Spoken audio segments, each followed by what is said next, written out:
لوگوں کو ان کی خواہشوں کی چیزیں یعنی عورتیں اور بیٹے اور سونے اور چاندی کے بڑے بڑے ڈھیر اور نشان لگے ہوئے گھوڑے اور مویشی اور کھیتی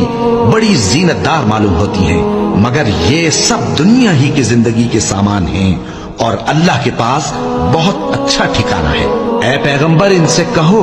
کہ بھلا میں تم کو ایسی چیز بتاؤں جو ان چیزوں سے کہیں اچھی ہو؟ سنو، جو لوگ پرہیزگار ہیں ان کے لیے اللہ کے ہاں باغات بہشت ہیں جن کے نیچے نہریں بہ رہی ہیں، ان میں وہ ہمیشہ رہیں گے، اور پاکیزہ بیویاں ہیں، اور سب سے بڑھ کر اللہ کی خوشنودی۔ اور اللہ اپنے سب بندوں کو دیکھ رہا ہے جو اللہ سے التجا کرتے ہیں کہ اے پروردگار، ہم ایمان لے آئے سو ہم کو ہمارے گناہ معاف فرما اور ہم کو دوزخ کے عذاب سے محفوظ رکھ۔ یہ وہ لوگ ہیں جو مشکلات میں صبر کرتے اور سچ بولتے اور عبادت میں لگے رہتے اور نیکی میں خرچ کرتے اور اوقات سحر میں گناہوں کی معافی مانگا کرتے ہیں۔